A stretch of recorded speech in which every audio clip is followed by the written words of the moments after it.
The secret about the dangerous brain tumor Jack carried within himself seemed to have been completely hidden behind the wheels rolling away from his impoverished hometown. Having gone through a severe injury after a sudden accident prior, Jack had not yet fully recovered his physical health when he received an extremely harsh notification from his attending physician.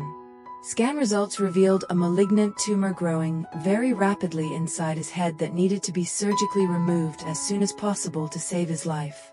Standing on the extremely fragile boundary between life and death, Jack understood that if he revealed this cruel truth right now, Mother Loy, with her already frail physical state after suffering deep despair from past family misfortunes, along with his young lover Tien, who had just endured so much pain and hardship, would certainly be unable to bear such a massive shock. Because of this, he chose to bear all the pain and fear completely on his own. He silently begged the doctor to keep his medical records entirely confidential, while personally staging a perfect narrative that he had to go on a long business trip for several weeks to directly manage a major economic project for his company. Even though Tien felt deeply heartbroken inside seeing her lover travel far while still thin and weak right after finishing his injury treatment, she set aside her personal grief and anxiety to wholeheartedly support his career. She meticulously packed every piece of clothing neatly into a suitcase, prepared every personal item, toothpaste, eye drops, and nutritional supplements, while promising to stay behind to manage the farm work and take good care of Mother Loy. Before stepping out to leave, Jack handed her a large sum of money so she could actively manage daily expenses and secure herself financially without having to exhaust herself harvesting agricultural produce too hard. At the company headquarters, he called Fook, his close younger brother figure and most trusted associate, into his office to hand over all crucial construction project files. He placed his complete trust in Fook, giving him full authority to manage, closely monitor progress, and handle any emerging issues at the company during his absence. Not stopping there, Jack also made time to return to the small house to visit his mother. He sat on the porch with her, peeling fragrant boiled ears of corn, reminiscing about childhood memories filled with hardship, taking the opportunity to massage his mother and Appo's thin shoulders, and climbing onto a chair to help her replace a burnt-out light bulb in the corner of the house. He handed her a sum of savings for her old age, as a dutiful son, fulfilling his filial obligations. The elderly mother, feeling deep sorrow for her sick son traveling far for business before fully recovering, secretly slipped that stack of cash back into his briefcase out of fear that he would lack funds on the road. After an emotionally lingering farewell meal featuring the grilled pork rolls that Tien loved, Jack boarded the prearranged bus and left under Tien and Appo's forced smile and bloodshot eyes as she held back her tears. But that vehicle did not carry the young CEO to any construction site or corporate project. Instead, it drove straight to the gates of a major hospital in the city center. There, Jack lonely put on a cold blue patient gown and signed a high-risk surgery consent form with his own hand, without a single loved one by his side to share the moment or hold his hand in encouragement. Before the operating room doors closed and the bright surgical light turned on, the image of his gentle elderly mother and Tien and Appo's tender smile served as the sole spiritual anchor, helping him gain the strength to hold on to the hope of survival. Jack and Appo's brain surgery, which lasted for many continuous hours, was extremely tense and initially achieved success as the doctors completely removed the dangerous tumor from his head. However, the price paid after that life-or-death major operation was extremely steep for Jack and Appo's already depleted body. After leaving the operating room, he fell into a state of severe weakness, constantly enduring agonizing headaches like tearing flesh and long periods of high fever and delirium lasting through many days and nights. There were even moments after waking up from his delirium when he fell into temporary amnesia, his dull eyes looking around without being able to recognize anyone or remember who he was. Nevertheless, whenever the stinging pain temporarily passed and a bit of his hazy memory began to recover in his mind, the sole and greatest thought appearing in Jack and Appo's had always turned toward his family back home. Lying frail on the hospital bed surrounded by countless entangled wires and machinery, Jack used whatever little remaining strength he had left to ask a kind doctor and duty nurse to help him create short staged videos.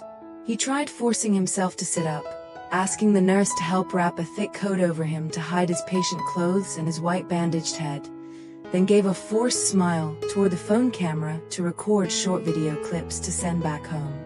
In the videos, he tried to make his voice sound cheerful and healthy, telling Tien that he was doing very well at the distant project site, that work was progressing smoothly, but because there was a lot to do he was just a bit tired, and telling his mother and Tien at home to rest assured and not worry about him. Those messages and short videos were sent back regularly, making Tien snicker with joy every time she received them. Back in the countryside, she believed in her lover even more, going out to the garden every day to gather every turmeric root and pick fresh vegetables from the farm, looking forward to the day he successfully completed the project and returned to reunite. However, the truth in this world can never stay hidden forever. At the company headquarters, Fook began to notice increasingly clear discrepancies when communicating with Jack.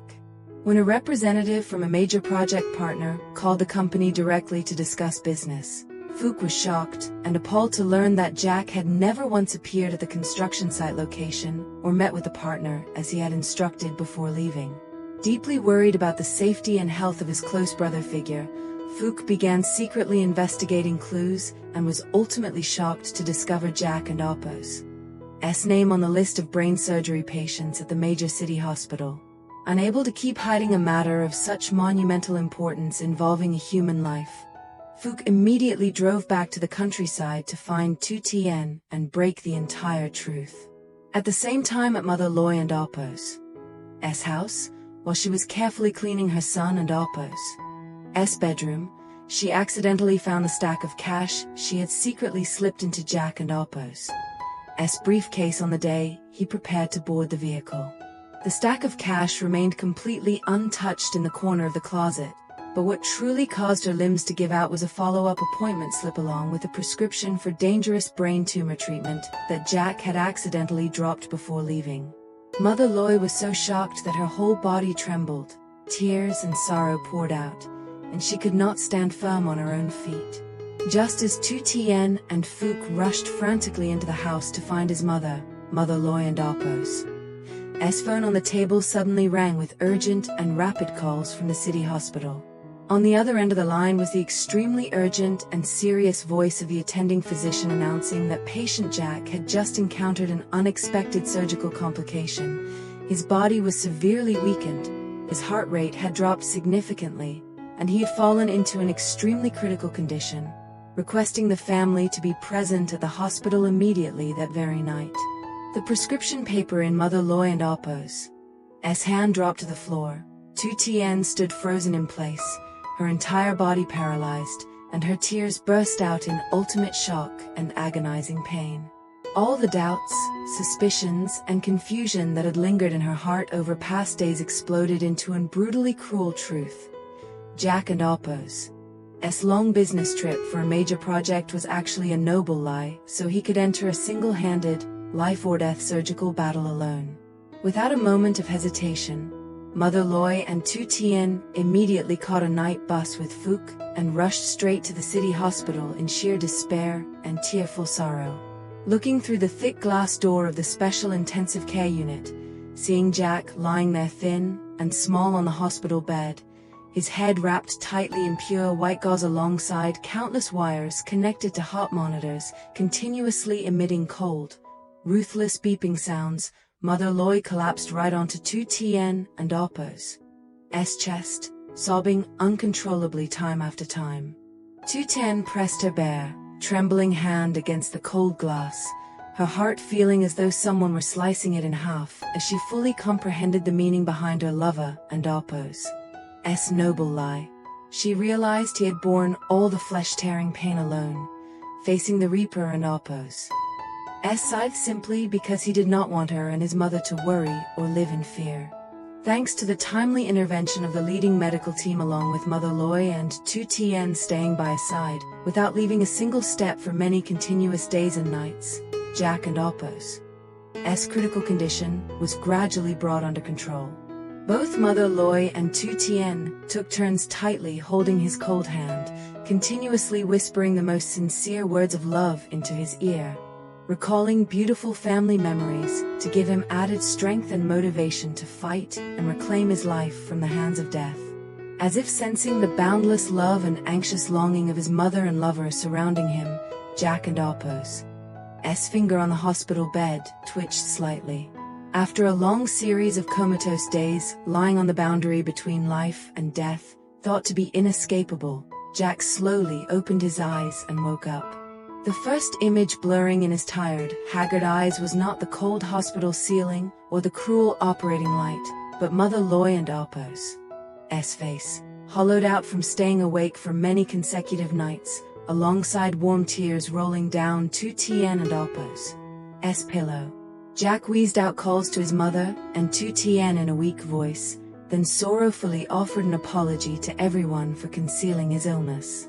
Mother Loy hugged her son tightly in her arms, crying while gently scolding him with affection, asking how her son could be so foolish as to bear such pain all by himself. Tien held his hand tightly, flashing a radiant smile through happy tears and assuring him that as long as he survived and returned safely, there was no lie that she and his mother could not forgive. Thanks to devoted care, meticulous attention to every spoonful of porridge and every glass of water, along with the boundless love of his family, Jack and Alpo's health recovered miraculously day by day. The dangerous brain tumor was completely eliminated, and his vital signs gradually stabilized back to normal. A few weeks later, Jack officially received his hospital discharge papers to the joy and bursting happiness of everyone. The car rolled its wheels to bring him back to his beloved small house in his hometown, where warm morning sunlight shone upon Tien and Alpo's lush green turmeric garden, and a hot family meal prepared by Mother Loy and Alpo's own hands welcomed her son back. With no more secrets hidden, no more heart-wrenching lies, Jack tightly held Tien and Alpo's hand and stepped through the familiar gate into the courtyard, ready to begin a truly peaceful, healthy, and happy new chapter alongside the most cherished people of his life. Xin chào tất cả mọi người, ngày hôm nay thì mình mang tới một video tiếp theo về câu chuyện và tử tiên và Jack. Mọi người thân mến, thì như mọi người cũng đã biết thì Jack nói với tử tiên và mẹ lợi là anh sẽ đi làm một công trình ở xa. Nhưng thực chất là Jack hiện tại sau khi mà vụ tai nạn thì đã chụp phim ở đầu và bác sĩ phát hiện ra là trong đầu anh có một khối u, tuy nhiên là vẫn chưa rõ là lành tính hay ác tính. Nhưng mà bây giờ phải can thiệp mổ thì vì không muốn tử tiên và mẹ mình lo lắng nên Jack đã nói dối mẹ mình và tử tiên như vậy và quyết định chọn cách tự gồng gánh. Liệu Jack có thể vượt qua được khó khăn lần này không, cũng như là liệu rằng là có thể bình phục hay không, và tử tiên cũng như mẹ lợi sau khi mà biết cái chuyện này thì sẽ sốc đến cỡ nào. Thì mọi người hãy cùng theo dõi kênh của mình